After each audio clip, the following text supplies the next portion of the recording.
Hi, Damien and Marcus from 100 Not Out here. MP, Yes, Damo. we all know the importance of having a diary, but who wants a boring old day planner? Not me. Enter the Journey of Me, Ta-da! the incredible 8-month wellness journal designed especially for wellness peeps like you. Yes, Damo, this beautiful 8-month wellness guide is filled with questions, planners, exercises, reflective notes, and more. Endorsed by the Up for a Chat girls and loved the world over, the Journey of Me is a must-have if you're ready to live your best life for life. To purchase your very own Journey of Me and receive a free set of inspirational postcards, simply enter the code COUCH at www.wellandnew.com. That's www.wellineux.com.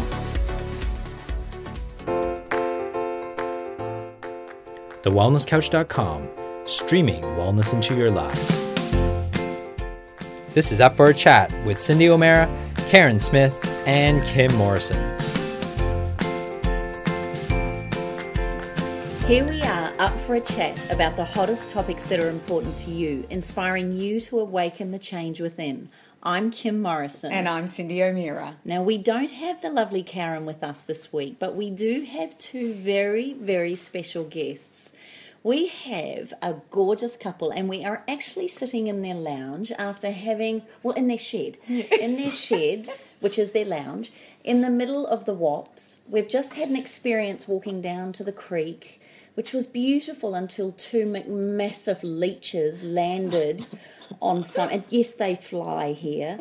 There was snakes, apparently, pythons, there's a goanna the size of a crocodile. Anyway, apparently it's called Paradise. Cyndi, explain to us exactly where we are. Well, we came up the Bruce Highway and we turned off the Edmundi, one of the Edmundi roads, and we ended up in Iwa. And then we took one back road after the next, and we ended up at Carlos and Cathy's place. So welcome, Carlos and Cathy. It is an absolute treat to have you both here. You both mean a lot to us since we've met you. Dr. Carlos, you especially. I've spoken about you a lot on this podcast, as has Cyndi. We have, yeah. And a lot of our listeners have been dying to meet you. Okay. So we're very excited for you to explain who you are, where you're from and your background, and we're very lucky to have your wife one day that I'll marry one day, I'm just saying. She's put them on the spot again. So, Cathy, welcome to you too, Thank sweetheart. you. But could you both give us a bit of background as to who you are and how you've both come to being here? Okay. I basically was born in Spain and...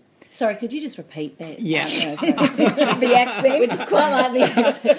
Get used to it, listeners. I'm originally from Spain and I came to Australia in 1999. I graduated in Spain in my medical school at the University of Seville, but never worked there and decided to go to the UK. And after the first year in the UK, I went, I was working really hard and decided to take 6 months off and went traveling around the world, went first to Africa and then from Africa I came to Australia. And I went from Sydney, all the way from Sydney to Cape Tribulation and loved it. And then I thought, I have to come back here all the time, maybe just do a year's work. And because I really fell in love with the country. So after 4 years in the UK, I decided to come back for a year here in Australia and did 1.5 years of emergency medicine at the Royal Darwin Hospital. That was my introduction to being a doctor in Australia, which it was very interesting just seeing, working at the communities and visiting the different communities up in the Northern Territory. And then after that, I came to Brisbane, was going on holiday to Vanuatu, and decided, I'm just going to check out and see if there are any other jobs around. And I got another year contract at the Mother Hospital in Brisbane. Then after that, I got a locum night at the Noosa Hospital. And then they kept calling me back, and so ended up in the Sunshine Coast working in emergency medicine. Then after that, I met one of the local doctors in emergency, and he asked me if I wanted to work in his clinic as a GP, and started doing emergency medicine and then general practice. And then a few years later, I met my partner, Cathy, and she's the one who actually got me into nutritional and environmental medicine through the Western Price Foundation. Cathy she's a nurse and a midwife and a child health nurse. And through one of her patients, she got a DVD of the Western Price Foundation with Sally Fallon, and she brought it back home and said, "Oh, you have to have a look at this." And that it made me just basically change the way I was thinking in regards to medical problems. It made a lot of sense to me what it was missing. And then since then, it's been just basically my own personal development to learn more and more and more about nutrition and environmental medicine. So, that's now, well, it's been probably like around 10 years that we got into it. But I have to say, I mean, I've been a doctor now for this year. It's been my 20th year since I graduated. And I've done general medicine, surgery, urology, trauma and orthopedics, ENT, anatomy, emergency medicine. So I've done intensive care. I've rotated through a lot of different specialties. And it's good to have that background, particularly emergency medicine. You get to see a lot and learn a lot. But in regards to chronic diseases, I think what I'm doing now through the nutrition and environmental medicine, it's just mind-blowing. You get really good results, and you try to get people basically changing their habits. Mm-hmm. I like that. And over 28 days. Yes. And Nice. It's amazing how people get better, you know. It's just motivating them, and I mean that's something that you do really well. And then the body heals. So I try to get people, changing their diet and changing few habits, and just get better. So, Cathy, how did you, meeting a doctor, I will add that, of course, Carlos would be attracted to someone like Cathy who thinks differently in the medical world anyway, but how did you not fall for that accent? I mean, really, it was you were done, weren't you? Yeah, it was an interesting experience for me because I had written a little letter to the universe with all these criteria of what I wanted, and then Carlos came into my life, and it was just, I hit the ground running. We haven't stopped, there's been so much excitement and so much going on in our lives, and so much change and growth with our professions and how we think and what we do, and it's been quite a journey. Well, how did you first come across the Western Price enough to then want Carlos to know about it? I think prior to meeting Carlos, I had been doing probably just conversation with people about sugar and things like that. And I had seen a naturopath who had said to me, I think you're taking too much sugar in your diet, and which I was. And for all the listeners out there, was when I first came to Carlos's house, he had some Nutella and some Quick. Really? Nesquik or something like that. Nesquik in the cupboard, and I remember looking in his cupboard and going, "Oh, this is really interesting." Some of the things he had, and And I just stumbled. I really did just stumble across the Western Price. I was doing a clinic out at Karoi, and a mum just dropped in a DVD and said to me, I've just come across this. It's really interesting. I think it'd be really interesting for your practice. And I brought it home and watched it, and we were both just gobsmacked. And I think we just both started to think, my God, what have we been doing all these years with our practice, and how we've been, the information that we've been giving people is actually not correct. And it's just gone from there. So from the Western Price, particularly more Carlos than myself, I have a 24/7 dictionary with him, so a storytelling book and all his knowledge, and so we're always talking about it. So I think he tends to read the books more than I do. But there is actually so much out there. When you're you can just get stuck in a tunnel where you think there's only one way, but the body is such a unique system, and everybody's individual, and you can't go one thing for everybody. You've got to really assess that one person and see what's going on, and take it from there, because you can't just say this diet for X amount of the population or whatever. Like the food pyramid now tells us.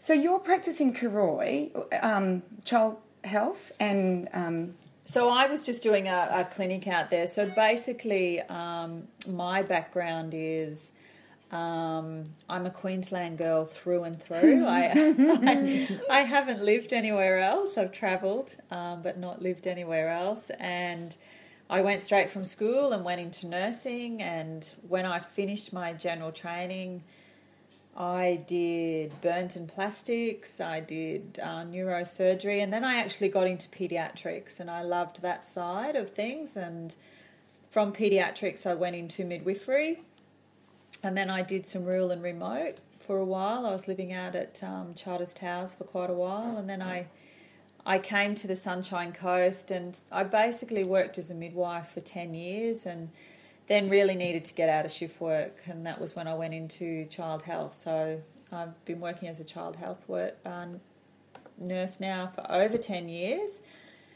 But this year, I basically resigned from my job, and I'm just doing some contract work now, because I'm just exploring other avenues, and I want to just make a career change and want to get into something else. And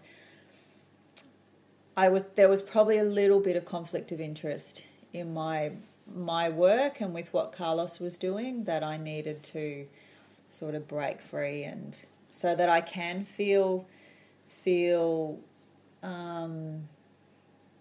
okay to send people in a different path rather than just the medical model. Something that I know that you want to do is get young women before they get pregnant. Yeah, I've got a real interest in preconceptual, I would call it, health. So, just from our practice, from Carlos being a GP, and I've worked in general practice for a little while as well. People arrive to the doctor with that they can't get pregnant. And I think that we need to be getting people much, much earlier than wanting to fall pregnant, and start looking at their health and everything then, and get the body working much better and functioning much better, to then grow this little baby, and then that baby comes out, much healthier. And I'm a big advocate of breastfeeding, but it concerns me that women are out there breastfeeding, but what are their diets like? What's their health like? And then how is that breast milk that they're giving their babies affecting their babies? So I think there's a big area in preconceptual health. And, you know, as far as, you know, the diet of the woman and then the breastfeeding. Yeah. But what's the alternative? You know, I know before we even started, we've had the most amazing conversation. I just want everybody to know that we've been here for nearly 4 hours, I think, now, and the conversation has been riveting. And we keep saying, we must record. So it's like we've got all this information that we've been talking about, and it is about... you know, we've got babies that are in trouble. You know, they can't have mother's milk. They can't have their mother's milk. They go on elemental feeds.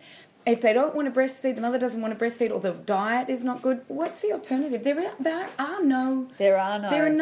nothing good out there. You know, at the end of the day, the breast milk is still the best source for the baby. But, you know, then I was listening a few weeks ago to a neonatologist in the UK, and it was fascinating because he started to talk about the gut health of prem babies and how that their gut health and just what they're giving them and the treatment they're giving them with antibiotics and different things and even just high oxygen concentrations and so on, what effect that's having on the gut, and then what effect that has for those babies as they get older with, fighting disease, allergies, autoimmune, their immune system, and I was just like, wow, you know, I've never heard someone in that field talking the way he was, and it was really interesting because, yeah, if we can improve, well, I think if we can improve our gut health and our nutrition, just then what we hand over to our children, it'll set them, I think, up for life. And I don't know, is there the potential? The question is there the potential that this will help those kids to prevent them from getting ADHD, autism? That's what Weston Price used to talk about, visiting all these traditional cultures, how they used to prepare like months in advance, eating certain foods before conception, because they knew that those certain foods, they were critical for newborns, for healthy new babies. So, but this is not what happened nowadays. I mean, people, they just rock up at the clinic saying, okay, I'm pregnant, or yeah, I cannot get pregnant. But then that is too late. I mean, this is, and we've been talking about this quite a bit, people should prepare beforehand, even considering getting pregnant, doing certain things, changing certain habits and certain foods, and make sure that they don't have deficiencies, to be able first to conceive, but not only that, just to make sure that that baby is going to be perfect when it's born. Carlos, you both talk a lot about, you know, the breast milk. You both talk about the breast milk important, the health of the mother, and how important it is that she prepares. But 50% of that baby comes from the male. Oh, the father is the same. So the father this is where, like Weston Price used to talk about it. I'm not talking just about the mother. It's the mother and the father. They knew that they had to eat certain foods. Like what? For instance, like seaweed, you know, to make sure that there was no iodine deficiency, or like livers, to make sure that they had liposoluble vitamins like vitamin A and D. So that baby, and doing it few months in advance, so they didn't have these deficiencies, to get that baby basically being born normal. Do you know, it's almost sounding like a... where's the romance gone here? But the sad thing, my thought on this is that we've got such a problem these days that we're having to go back into some kind of prescriptive lead up to what this is about now. Yeah. In days gone by, we would have naturally been eating the liver and eating all these things. So to me, even though it's sounding very prescriptive and hard work, we have to undo the work of the last 50, 60, 100 years Yeah. of so-called evolution, which has actually put us backwards. So, Yeah. so there's a couple of people that listen to this show that we know that have been doing preconception care, that have been eating both of them very well and organic and trying to lessen the stress loads and things like that, and they're still not falling pregnant. Yeah. What would be, first of all, what's the scenario if there's any other foods we need to focus on? Stress. Give us the whole rundown on what you're thinking leading up to this and then carrying it on. Unfortunately, with the modern world, there's a lot of environmental toxins that we're getting. It's not just the food, but it's a lot of products that we're getting exposed to. In the water, through our skins.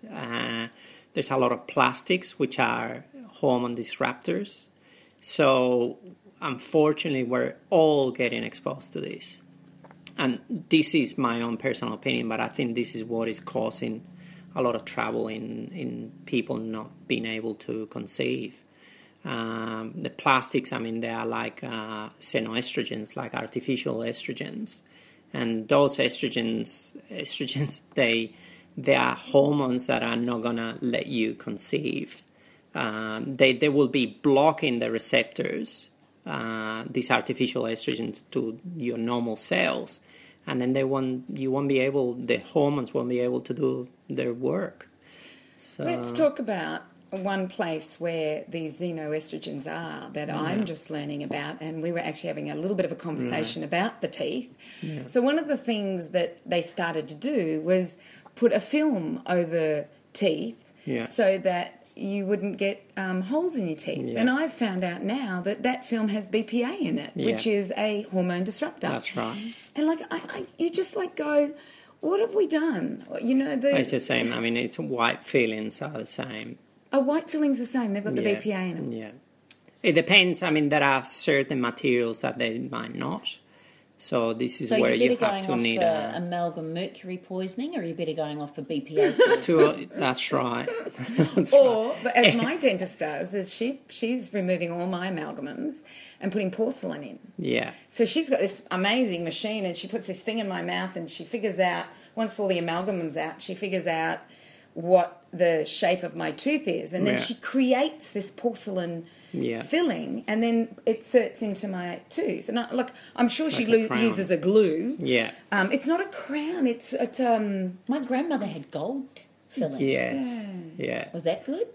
Well, gold is one of the best or most biocompatible materials that you can use in your body. So all those rappers with gold teeth are not so bad. But basically any dental material that you use is not good. It's not good. So that's what, this whole workup, it may be, it could be over 2 years that you're looking at every system in the body. You're looking at the teeth, you're looking at the gut, you're looking at those hormones, and it is really hard to. And everyone is different. And it is really hard to live that life where you're constantly going, do I have this in my house, or do I eat that food, or do I drink something out of that bottle, and is your neighbour spraying Roundup, exactly. or glyphosate? But then we all end up with blooming post-traumatic stress syndrome. And we can't fall pregnant anyway. We're all so bloody stressed. So it's a big picture. It is a big picture. But what I would really love to go into is what happened to you, and how it came down to your what dentistry you had done. So can we talk about some of the things that were happening to you, and how you figured out that it was actually some dentistry you'd had done that was actually making you sick? Yeah, we've all. I'm in my 40s now, and I've been there as a 20s, 30s, where your diet probably wasn't the best, and you've drunk alcohol and done things like that, and so and I was a shift worker for a very long time, so I was always putting down my health to maybe not looking after myself so well, or my shift work. I got out of my shift work. Then there was other stresses. You were studying and doing things like that. But there was always just something niggling in me. And when I say something niggling in me, you know, I just have days where I wasn't well, you know, stiffness, aches and pains, so on. And then, then I had a quite a big accident. And so then I spent my time putting everything down to that accident. Oh, it must be because of that happened and that this happened. And then it was just that I, through Carlos, we decided to have our amalgams removed. And he had said to me, look, I've been speaking to this dentist and I think, you know, it'd be good for you to start there. And then I just had, he did a routine OPG on me, which is an x-ray of my mouth, and found that I had this cavity from a wisdom tooth that I had taken out in my 20s. And there was some bone fragment left in. So basically the theory was that this bone fragment was like a foreign body and my body was fighting that foreign body. For 20 years, 15, 20 years. Yeah. And so what happens with that? You guys explained it before about the bacteria build up and the treating it like a foreign Carlos body. is probably there. Yeah, basically when you remove a tooth, the periodontal ligament, which is the ligament that holds the tooth to the bone, it should actually be removed when you do the extraction.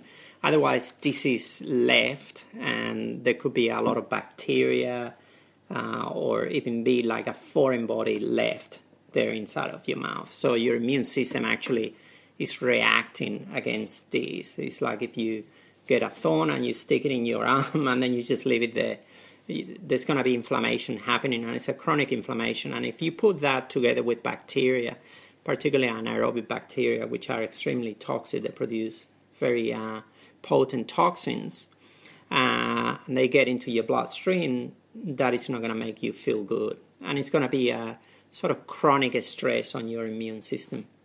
So unless this is removed, this cavitation and remains of the periodontal ligament are removed, and basically it needs to be curated, and the bone needs to be left like clean, and then sutures so no infection gets in.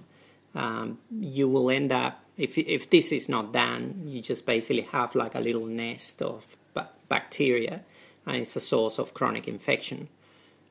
So while you're still fairly young and you can sort of deal with that problem, you might not have or feel too sick, but if you start getting older, your immune system is not in good shape, these cavitations, they can be a problem, and then you start becoming ill.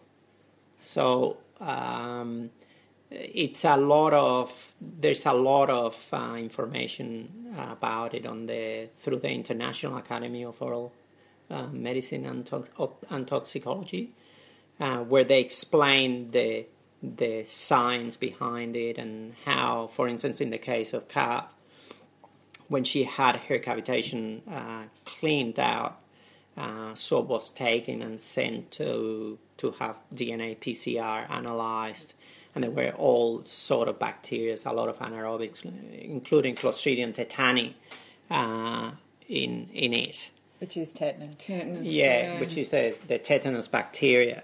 And that it can cause, obviously the tetanus bacteria produces very potent toxins, like the tetanus toxin, and you could get all sort of symptoms, like a stiffness or spasms, and until you don't deal with this, you might not get better. But what's interesting about this and a lot of the podcasts and why we thought this was so interesting is that all of those symptoms, because of the information we're starting to learn now about the gut, we tend to go gut first and foremost. And a lot of people are doing GAPS diets, ketogenic diets, paleo diets, dairy-free, wheat-free, Elimination diets, eliminations, and all these different things, and yet still Not finding getting they're well. not Not getting getting well. better. Yeah. So that's why it was so fascinating when you said this, because I think oral health is perhaps, you wouldn't think that all my bodily symptoms could be coming from a bone fragment, a small amount of bone fragment left in my mouth. But I suppose the mouth is connected to so many other... Well, the mouth is still part of the gut. Gut, and yeah. until you don't address your dentistry properly, you might not get better. Some people, they can still deal with it, but then some other people, they get so sick that it needs to be addressed. So do most surgeons who remove, or dentists, depending on whether you go under the anaesthetic or otherwise, do most surgeons know... Dental surgeons, you mean? Yeah, dental surgeons or oral surgeons, because they would be oral surgeons Yeah. that would be doing it, wouldn't it? Yeah. Do they know this, or is this just in the integrative nutritional, out in that space as opposed to the space of medicine? Well, I think some of them might know, some others, I don't think they know. I mean, at the end of the day, most doctors or dentists are trying to do, the best for their own patient. And I think it's a problem that a lot of dentists don't know about it. But I think things are starting to change. It's the same thing with the gut health. Yeah. There's more and more research done, and it's sort of infiltrating into the more orthodox medicine, which is not. I mean, this is all science. It's not. And these are people with PhDs doing the studies and looking into it. So, but I think it's starting to change. But obviously, it takes time. Cathy, explain after you had call it the mouthwash. You went back in there and had the mouthwash. You had the curette, the surgery, sutured, tidied up. You had your right-hand man right beside you. We all want to know, Carlos, if you'll come with us to all of our surgeries. He's very cute. Cathy, what happened from there? Because you didn't say it was like the next day you were instantly healed. No, You still... and it wasn't. It wasn't the next day, and it was interesting because the dentist that I had been seeing, he would always comment to me about my colour.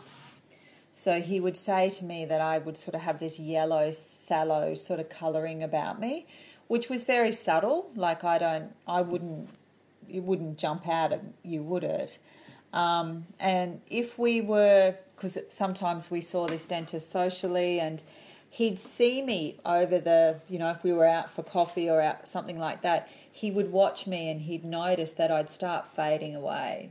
He'd just, notice in my, stature and whatnot.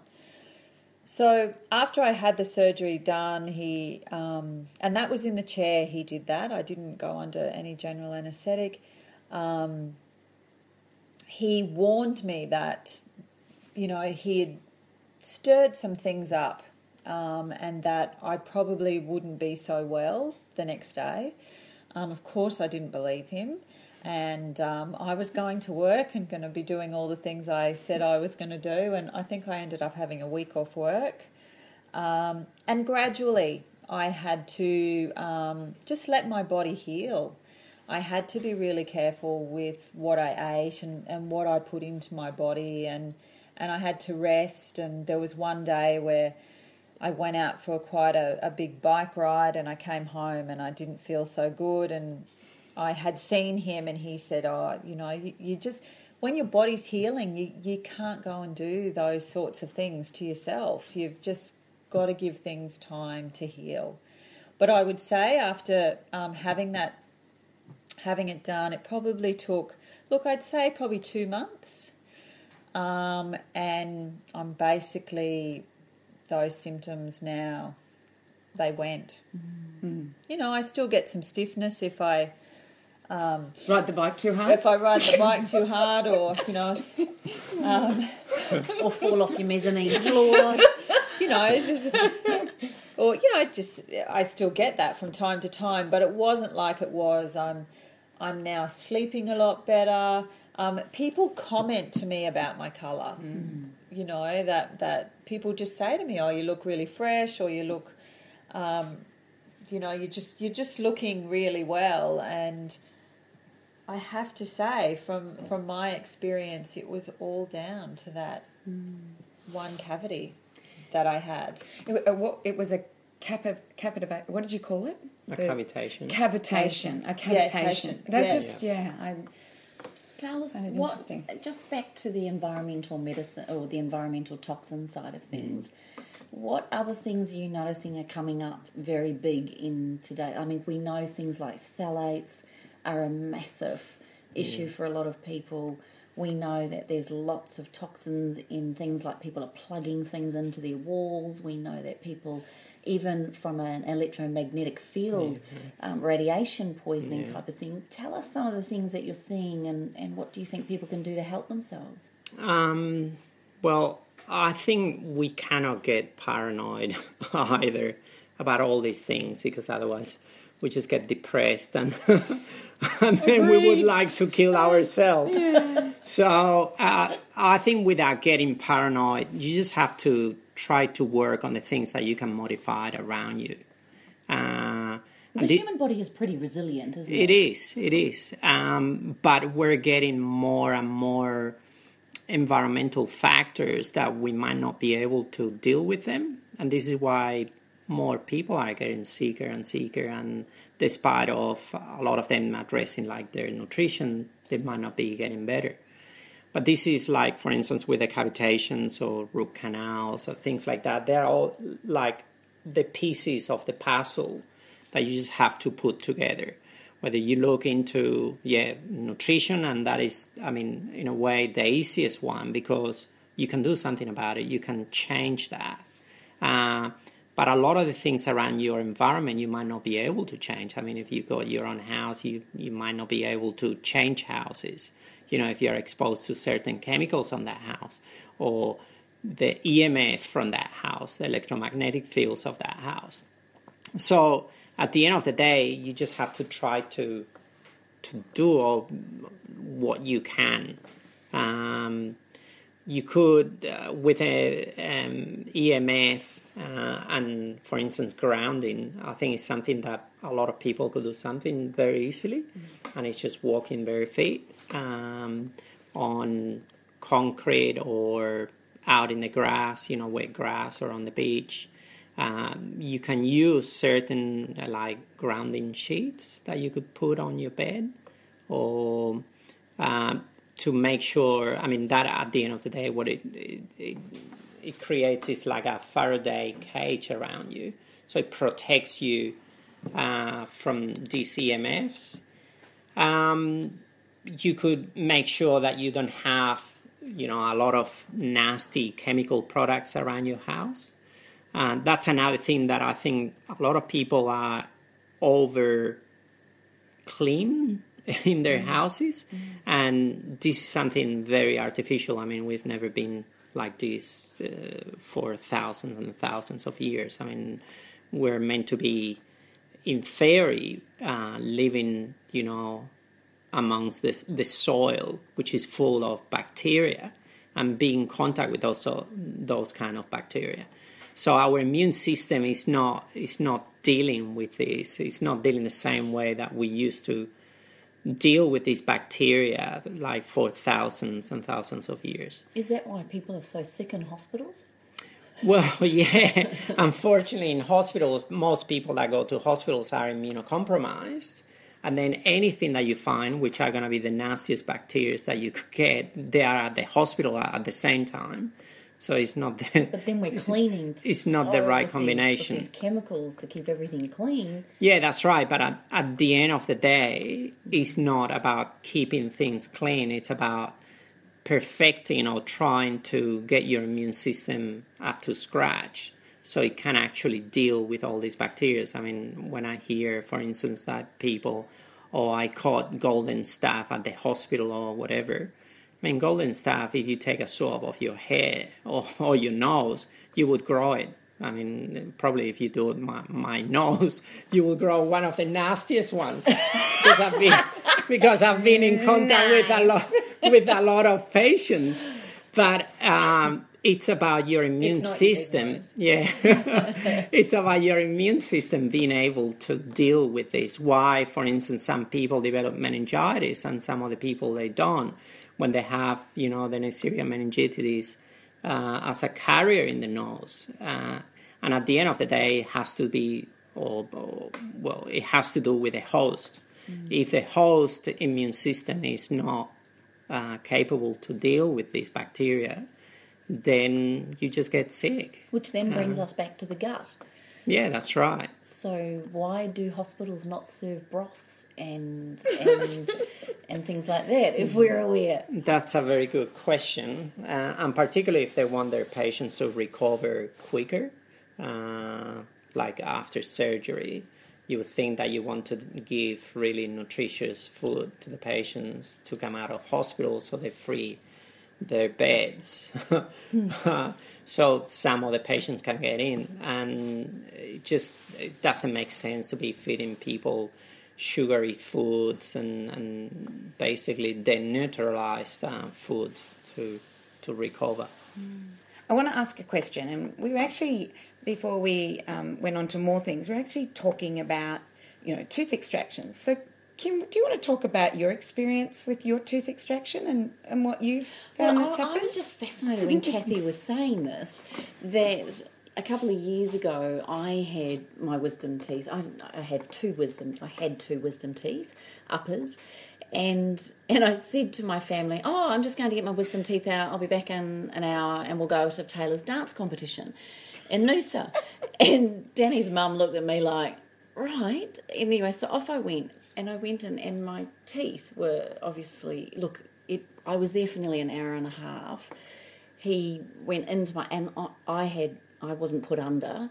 And oh my gosh, I had tears rolling down my face. It took him nearly 45 minutes to get one tooth out, and he had his knee up onto the bed trying to yank it, and my jaw. Anyway, he kept apologising and whatnot, but he said, geez, I hope the other one's not so bad. Pulled the other one out, which wasn't so bad, but he did say or make the comment that, it's crumbled a little bit, but I think I've got it all. Anyway, it's sterile, you'll be okay. Gave me antibiotics, which I didn't want to take, so I didn't take because I figured that I was healthy, my body could do this, and I've always had the belief, particularly around the likes of Carlos and Cyndi, that the body, if it's healthy, can do this. So I didn't take it. 10 to 12 days later, my temperature was up. I was feeling really unwell. Went back to the doctor, and he just said, for goodness sake, take the antibiotics. Left it another couple of days. In the end, I gave in. I think it was about 2.5 weeks later, I took 6 days worth of antibiotics. That was fine. Like, I did that, and then I had to have the mental approach that I'd now taken antibiotics. Then I was seeing the chiropractor. I was also doing all the gut health that I could just to help my body. But I've noticed about 18 months ago, it's 2 years ago in November, is exactly when it was, that my lower back has been really hurting. Now, I've been a long-distance runner for years, and I love running, I love exercising. I've hurt myself at the gym. I've put my back out vacuuming before, so it's not like, it's anything unusual, but my back was particularly sore. So the beautiful thing about gorgeous Dr. Carlos is I took my whole family. I decided that I was having these niggles. I decided Taylor and Jacob had been on antibiotics at different times. Danny's mother wasn't very well and was a little bit overweight. Danny has a belching issue. So I decided that we would all go and see Dr. Carlos. I think all up on all the tests, we spent quite a few $1,000s, but to me it was an investment to do all these tests. So, and I appreciate not everybody can do this, but I decided it was a priority. Went through the whole family. There was pyrroles everywhere. There was all sorts of issues going on, but little enough that we could all handle it. Mine was pretty good, and I didn't think anything more about the back until today. And then the tooth thing. And so what I'd love to ask you, I'm going to go and get the OPG X-ray. OPGTFLMNO. OMG, WTF, X-ray. But what I'd love to ask you both, with your experience and with the beautiful, more holistic, integrative approach to both medicine and nursing and midwifery that you both approach, I know we can't answer for everybody, but someone like me sitting here going, oh my gosh, there's a little signal there for me just to go and get it checked out. Like, that's the beauty of education and listening and just biohacking. listening to what you guys offer with your podcasts. You know, you pick up little things and It's like puzzle, like what you said, the puzzle. yeah. And Kim's been on this searching ever since, and you know, if you acquaint it back to that, you've been on this, you know, searching, what's wrong? Why is my back like it is? And my husband told her to stop running. Well, I haven't was... spoken to her husband since, no. I think the hard thing with being told don't run when it's my form of stress release was kind of hard. But he didn't say don't run. He just said don't run marathons and probably don't run 10Ks and things like that. But my question back to you is, okay, so we're all on this quest for the utopia of wellness. But at the end of the day, we have ups and downs. And what you said before was really key, Carlos. We could get paranoid. I mean, we could all get majorly over the top with all of this. Give us some of your top tips that you would say to people on their own health quest and journeys. What are some of the things to look for? Who are the people you'd recommend seeing? And how do we find our own level of utopia? I think for one of the biggest things for me that I've learned probably through this whole journey of since we discovered Western Price and so on, is I've really learnt to read my body. I've learnt to really trust what my body tells me. So if Dr. Carlos tells me that I have to eat A, B, and C. Do you call him Dr. Carlos in the bedroom? I just wanted to check on that one. Sorry, carry on. But if C just doesn't agree with me, well, then I start to investigate why and start to really look at, well, okay, if I didn't have C in my diet, how is this going to affect me? Do I really need it personally? Is there something I need to change? Really understanding your body, because I think it's about how you feel. Like, you know, you can set the bar too high. That's what I think, you know, and you can think that you can eat a certain food and you're just then going to be able to go and run marathons and so on and so on. But at the end of the day, we all have stresses in our lives, things happen. And it's just, for me, it's really listening to my body and listening to what it's telling me. Helps that you live with Carlos. It does help. I'm just saying. And from a nurse perspective, can you just imagine the conversations these two have? Let alone the games they could play. I'm just saying. Anyway, Carlos. Doctor and nurse. I have heard that game. I think just simple tips. I think try to modify some of your environmental factors, and as I said before, nutrition, and you do this really well, Cyndi. Thank you, Carlos.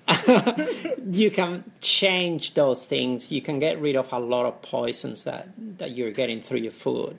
So that's, in a way, one of the easiest ones. Stress is another one. I mean, trying to simplify your life. And, you know, people get into the rat race and they're going crazy. So trying to simplify things and just think that all the material things that you get in life, you're not going to take them with you when you die. So at the end of the day, what you take with you is your own experiences, the experiences that you have had in life. And if you've been a miserable rat, you know, so I don't think it's something good. So the happier you can try to live, the better you're going to feel as well. I mean, particularly with your immune system, this is when people get ill, when they are going through a lot of stress, and then it's just the last drop in the water, in the glass, you know, that gets the water out. So and then not get paranoid and not try to get into, I'm always going to feel like 100%, because this is not life. Everyone, you know, goes through ups and downs, and it's normal sometimes not to feel good. Mm-hmm. And it's actually a mechanism of survival. So we have to feel the downs to be able to feel the ups. And yeah, that's about interesting it. that you say that. What do you mean the downs? Like it's okay to get a cold. It's okay to get all. I mean, obviously, from a child or a parent, anyone vomiting, it's a good thing to be vomiting. Your body's getting rid of something, right? I think it's okay to have a day where you might think to yourself, "Oh, I'm feeling a bit tired today," and so it's about listening to your body and going, "Okay, resting. My body's telling me that." Okay, I think back. Oh, yeah, maybe I have been, It's not so much what's wrong with me, is it? It's more what have I been doing lately that my body's whispering or giving me those little messages. And Well, the other thing that I'm noticing is that sometimes I'll just be tired or not thinking as well as I could be thinking and just not feeling on top of it. And I'll wonder, what have I done? What have I eaten? What's creating it? Then I'll find out a couple of days later that the whole of a school is down because of some virus. Yeah. And I often wonder, am I getting that virus? And that's my level of symptoms that I get with that virus. And I think people have to be aware that sometimes you don't, just because you get a virus, like I know that I have had malaria. Not because I've had the symptoms, but because I've been told in a blood test, well, I was told I had the antibody to malaria. Yeah. I've never had the symptoms. Yeah. And I remember having a blood test saying that I'd been vaccinated against rubella. Well, I wasn't vaccinated against rubella, and my mother doesn't remember me getting rubella, but I had the antibodies to rubella, so I must have had it. So my thoughts is that sometimes we don't know what we're getting and what our body is priming itself for or against it so that we can be better the next time. And I think I'm starting to do that now, is that I start to go, well, it's not about what I ate or anything like that because I eat really well and I do the best I can. Maybe I've got a virus or a bacteria or I don't know what, a parasite that's sitting in there. A leech that's doing it. But apart from me saying that, I want all of our listeners to know that you two live what you are talking about. Yeah. To come to your home and to see how okay. To see how you guys live, it's just the most beautiful thing to see. I just went to the loo with a view. With the view, with the best view. The best view. It was so good. Yeah. Interesting. It's a composting toilet. I think. Yeah. Do you mind if we talk about how you guys do things? Okay. Yeah. So they have a composting toilet that creates banana trees, tomato plants. Unbelievable things. I ate quite a few tomatoes. Recycled. Then they told me where they had grown them. No. You live on 50 pristine acres with a beautiful creek through it and rainforests and native bushes, and you've planted trees that will produce food for you. You do live in a shed with a beautiful mezzanine floor, but it's eclectic. It's it's the most amazing place to be in. Feels amazing. And then I think we should plug your B&B, your Airbnb. So they have this Airbnb. Now be prepared. You cannot drive to it. You may need a gator or a four-wheeler or of some sort.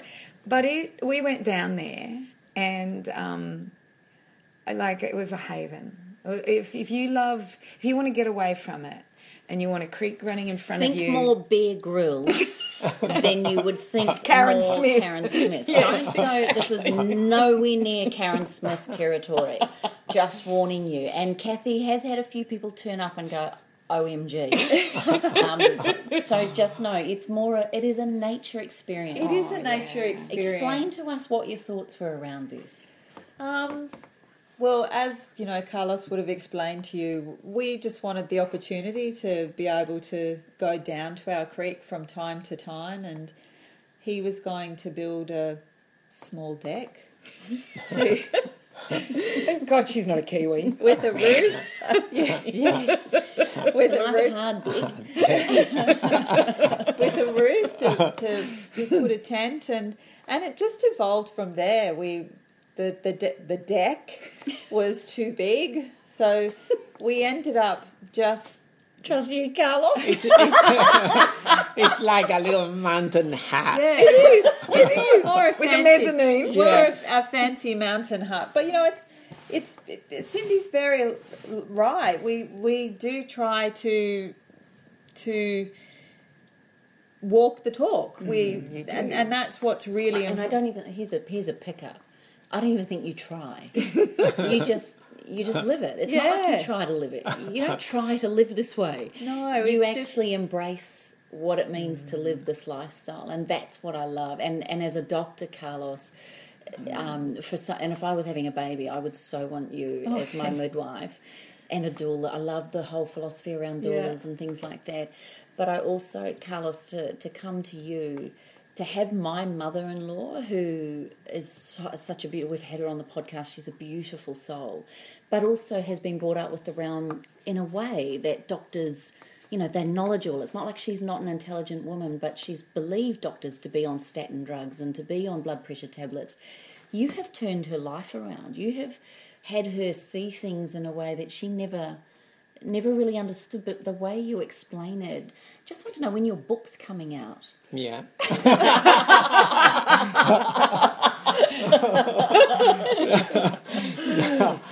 Maybe at some point, but I think because in a way I'm a foreigner and English is not my first language, I think I explain things very simply, in very simple ways.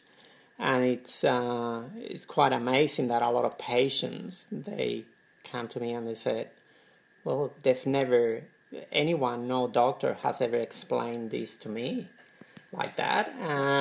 But I think it has to do mainly with my, just being that English is not my first language. So I explain things very simply. I have another question for you. How did you morph from being a traditionally educated doctor to the way you now practice medicine? So was that hard? Was that a hard transition, or was it a slow transition, habit at a time, or a thing, I think it's been a slow transition, and I still do integrative medicine where you get the best of both worlds. Yeah. And this is where you give options to your patients. I said, well, if you are going to do the hard work and you're going to change your habits, this is a path that you can take. But if you're not going to do those changes, then you might as well continue, with all your medications and things. So I have to say I have learned a lot from my patients, just listening to them. And then me trying things that, well, I've been told, this is what you should do with your patients, trying it out. Then if you don't see the results, then you start doubting about those things. Then you read about something else, and then you try it with your patients, and then you see, the benefits and the changes that has with your patients. And then it's just with my clinical experience what it has made me change what I do. So it's been now like around 10 years since I started making little changes, first with diet and then looking into deficiencies of vitamins, minerals, and doing a lot more training, looking into gut health, being able to do training like with Dr. Natasha Campbell McBride and go to Western Prize Foundation conferences and hang out with Cyndi and Kim. That's right. And I think it is true what you've learned. You've had some fascinating patients who have put you on to some things that have been really interesting. And Carlos had a really beautiful patient in Spain when we were there recently who's unfortunately got quite a nasty cancer. But she's written 2 books, and she gave Carlos these 2 books, and they're all on evolution and philosophy and and it's just fascinating. Like, the books are in Spanish, so obviously he's been reading them and telling me about them, but she's been an amazing woman. She's and really... it's just, and I presume, Cyndi and Kim, that you would meet really fascinating people as well. And I think it's a privilege. Do you know one thing I remember you saying when we came into your practice one day, because my children believed that they should have Colgate toothpaste, and I've been trying to get them off it, and you turned around and told Jacob about his moles and the sugar and all of these things, and then what's in the toothpaste and what's about it, and my kids have never touched it since. So, sometimes we need these outside influences, but you say it in such a beautiful way. The other thing that I remember turning around to you that day, though, and saying to you was, God, how frustrated are you to have had to have learned all that stuff through medicine and medical school to think this way? And Carlos turned around and said, no, it's been great because it allows me to understand both sides. And I thought that was such a beautiful way for all of us to embrace. So not making mistakes for things we've made in the past, or maybe things we haven't done as well as we could, but looking at it as a part of the process in order to understand, having the lows to understand the highs and vice versa. And I think what you've both taught me a lot is that it's all okay. Do the best that you can. One of the things that Marcus Pearce, one of our fellow podcasters, talks about from a longevity point of view is that all the research he's done into what causes people to become or helps people to become centurions is on a pyramid. If you look at it, the number one thing that a lot of people are all talking about these days say it's nutrition. And what I found fascinating with what all of the number 4 was nutrition. Before that was social interaction, life purpose, and movement. Yeah. And I thought, when you were saying before about all the different things, like nutrition is definitely a part of it. What's your thoughts around that social integration, life purpose, and movement?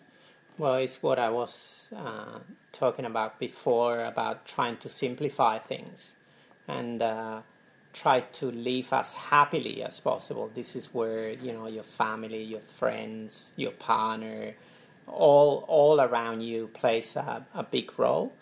If you're an unhappy person, you're doing things that you shouldn't be doing, and I think everyone knows when you do things wrong or when you do things right. If you're doing things or wrong things all the time, you're not going to be a happy person. You're not going to be a good person. That is going to eat yourself. If you know, or you're trying to do your best, and you're trying to be a good person, and you got good friends and good family, you're going to be a much happier person, and that is going to actually help you to be healthy. If you're a person that is just all greedy and looking only into money, and they're not very happy people, they don't have very good friends because they're only thinking about money. And these are the people that actually get very sick. They end up with a heart attack or a cancer and so on. So at the end of the day, simplifying things, trying to live as happily as possible and take the best and happiest experiences in life with you for when you die. Do you believe, both of you, in also like a spiritual unexplainable forces around us as well? Oh, definitely. I mean, I think both of us have been grown up being Catholics. Cathy from her Irish heritage and myself from being Spanish. But I think at the end of the day, it's not about one religion. I think it's about what you think there is something out there. And I really believe there is something out there, whether someone calls it God or Allah or Buddha, or at the end of the day, I think it's just the same thing. And depending on where you've been born, you're going to call it one way or another. But I definitely think there is something spiritual there, something out there, that it gives us a purpose to life. And I think, the environment. Just from our property and the way we live and just the beautiful nature and everything that we have around us, there's always that sense every day that something's looking over us, isn't it? Something's guiding us, something's protecting us, letting us know things. And yeah, I think just the environment plays a big part for me. The book I've just been reading lately was The Secret Life of Plants, and how much plants actually communicate and really do talk to the human being, that we are all one. And if you think about it, without plants, there is nothing. And that machete on that I was just about to say. I know. Because we've been talking about the secret life of plants, and when you were cutting the banana thing down for us, I'm like looking at the plant going, oh, it's a big machete on it. It's chopping the whole thing down. We did have hunter-gatherer Dr Carlos go out and hunt and gather our bananas and chop them down from the tree like an absolute legend. But I think the other part in the plant, though, in this book, though, was talking about that, in fact, plants like to sacrifice themselves through their fruits, because then they know you're going to go number twos. That's right. Like tomatoes. Then it comes back again. You see? Propagate them. That's right. Except bananas don't have seeds, so what are we going to do there? Bananas. No, when you actually cut them, they will grow suckers. Oh, is that what will happen? Yes, they will grow because you were suckers. just like, I'm like going, That's we only want that right. little thing there, Carlos. We don't need the whole No, tree. they'll grow. They'll then just grow, will they? They will See, grow they're suckers. Yeah. Oh, they're clever. Okay. And I think quickly, You're Cindy, forgiven. Back to your question about us with our cabin and our Airbnb. I think, sitting here and thinking about it, we got that going and we put it on Airbnb because we just want people to experience what we experience every day, and if they can only just come for a weekend, like I have a visitor's book down there and people just talk about the birds and nature and the quietness and The jumping ants, the goanna, the leeches, the snakes. No, I'm only kidding. And just, that real connection with nature that they get down there. And Carlos and I get that every day because of the way we live. So how do they find you? What would they look for if somebody's really keen to come to your place? You just become like a member with Airbnb. So you go into Airbnb and you put in all your information, and we're called Rainforest Cabin, Sunshine Coast, Queensland. Okay. So they could just purely put that in, and it is such a beautiful walk down there. Oh, it's stunning. And I love the fact that you've had people stay there and make little things. Like there's like a what do you call the billy pot thing? The stove. I don't know what it was. The hammock on the deck. There's the outdoor sweat hot box, shower. the sweat box, the composting toilet. There's no electricity. So no electricity. We did no electricity. We've done that. No EMF down there. We've done that for a purpose, and actually, no Wi-Fi. You must have no Wi-Fi. I mean, no EMF phone here reception. at all. No, there's nothing. It's just it's a beautiful amazing. way to drop out and probably to really connect in. And I often say this. Sometimes you have to check out to check back in. Definitely. And I think that's what that really reminded me of down there was if you really wanted to, even 24 hours I'd imagine would be incredibly healing down there. So congratulations on that. And thank you. And from the bottom of both our hearts and Karen's, look, we're just so grateful to have you in our lives. My brother has lost, I think, 15 kilos because of you, Carlos. After our dinner we all had together in Sydney. You said something about the ketogenics. Yeah. And Aaron has followed the ketogenic diet and has lost 15 kilos. He looked so hot on his wedding day just recently. She was the celebrant. She was the celebrant. That was a great dinner. I think that really opened his eyes. It did. Okay. And it is the ripple effect, which is what these podcasts are about. So at last we've had you guys on the show, and it's been such a treat. We didn't tell them they were coming on the podcast. We said we're going for dinner. Shh, don't tell them we're going to interview them. But I think it's good to also know where to find Dr. Carlos. You're at the Ubuki? Ubuki. IBUKI. A medical centre in Noosa. Noosa Heads. Yeah. So if people are keen to come and see you, they can find you that way. There's a website. There's a website. Yes, Ibuki Health and Wellness. On Noosa Heads. Yeah.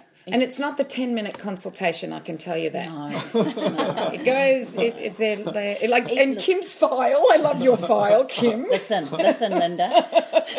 Hey, and if nothing else, just come to listen to his accent. That'll make you feel good. All right. So, look, thank you both very, very much. Thank you. It's been a privilege. Well, we hope you've enjoyed this podcast as much as we have done bringing it to you. Remember to go to all the website information, which is www.facebook.com/up-for-a-chat. Don't forget the wellnesscouch.com/up-for-a-chat. Post your comments there, your feedback, anything you want to ask us around Carlos and Cathy, doctors and nurses, whatever it is you want to ask, you can go and ask them there. Please give us your feedback, and remember to stay tuned and stay part of the ripple effect that's changing the world. We'll see you in the next one.